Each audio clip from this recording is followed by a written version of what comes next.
the South Sea UK 2020. On the moment, digital analog is 9:35 AM, and it is the 2nd of November 2020. So, we've got the Isle of Wight ferry coming into ports of harbour right here, guys, right this bit. I'm not joking.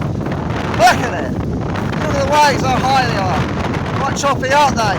Not as high as I've been before, but it's still quite high, choppy waves.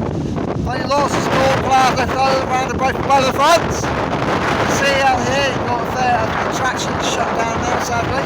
It is that time of year now, season shut down all the attractions down the shut all the attractions down the south coast, down at Portsmouth, South Sea, this time of the year.